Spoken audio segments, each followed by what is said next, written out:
Hello, and again, welcome to the Aperture Science Computer-Aided Enrichment Center. We hope your brief detention in the relaxation vault has been a pleasant one. Your specimen has been processed, and we are now ready to begin the test proper.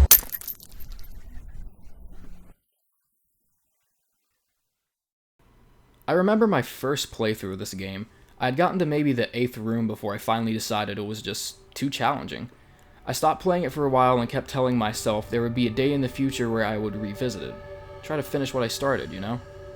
Well, a few months ago, back when I recorded the Doug Ratman episode, I heard that there was more to the backstory than meets the proverbial eye. Picking up the game again, I was able to touch base on a few things that happened in the Portal timeline.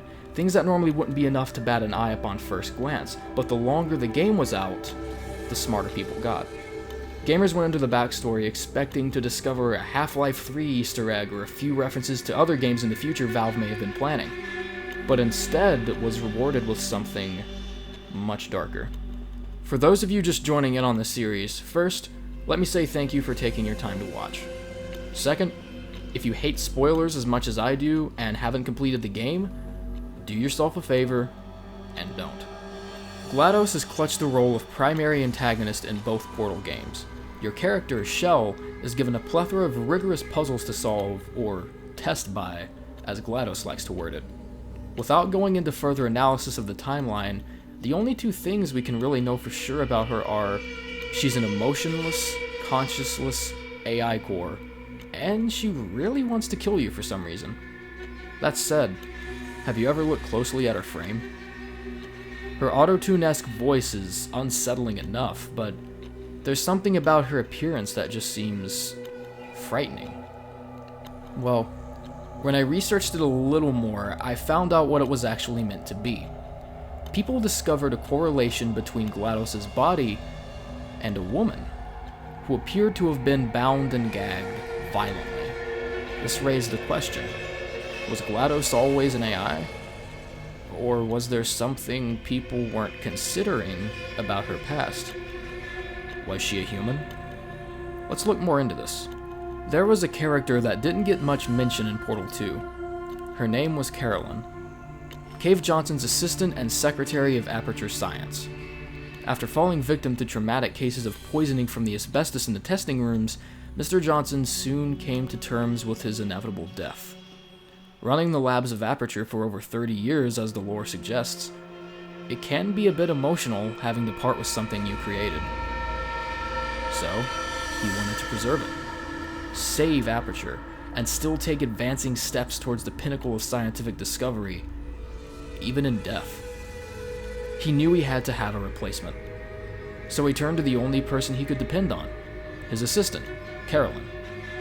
What this meant was, if Mr. Johnson were to pass away before his science of brain mapping could be perfected, and it was too late to save his intelligence, Carolyn would instead be the one to take his place, leaving her essentially immortal. Alright, I've been thinking. When life gives you lemons, don't make lemonade. Make life take the lemons back. Get mad! I don't want your damn lemons! What am I supposed to do with these? Demand to see life's manager.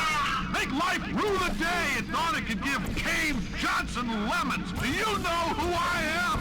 I'm the man who's gonna burn your house down with the lemon. I'm gonna get my engineers to invent a combustible lemon that burns your house down.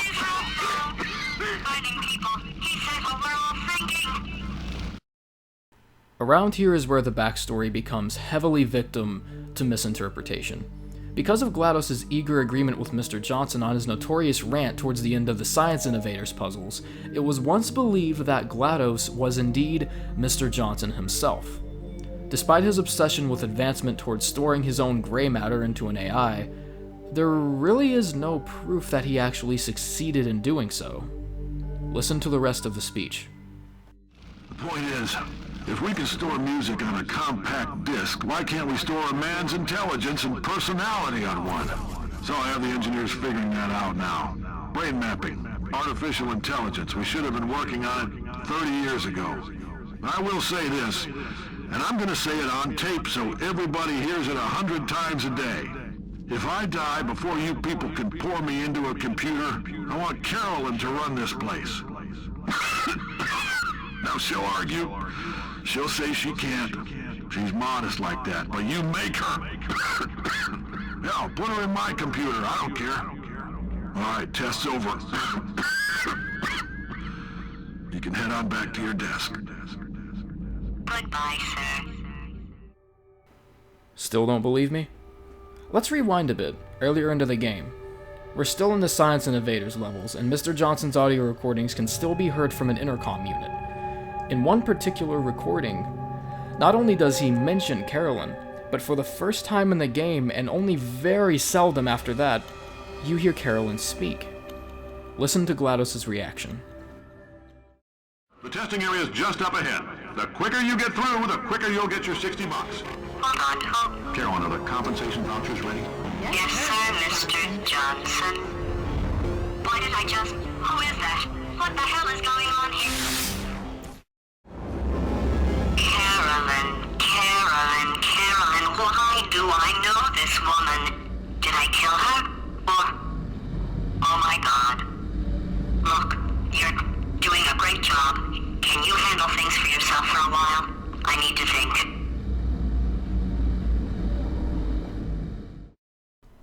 What was her motivation for responding that way? The dialogue insinuates that she was unaware of her own thoughts, almost as though she was forced into saying it. The events that transpired after Caroline was presumably forced into the machine are not focused in the narrative. But in the original Portal comic, Lab Rat, written and declared canon by Valve, the AI was considered to be extremely volatile, and would try to kill the scientist within a very short time after they turned her on. 1/16 of a picosecond, to be precise. And eventually she succeeded. On Bring Your Daughter to Work Day, neurotoxins were released into the lab vents, resulting in the untimely and unfortunate deaths of thousands of Aperture's workers and scientists. And finally, the most irrefutable piece of evidence yet. In the end cutscene of the game, GLaDOS is not only able to acknowledge that Carolyn has always been a part of her, but takes whatever of her conscience is left and deletes it from her memory. Carolyn is now dead, for good. This isn't really a theory, this has been declared official by Valve. There were still so many things I wanted to touch up on, but for the sake of consistency, decided not to. The plot is so meticulously detailed. Half of this entire series is now about Portal. I've made 2 episodes about this game just explaining backstory, and an additional one being theory, and still there's so much to see. So, if there's something I missed or you have a theory of your own, please feel free to put it in the comments section.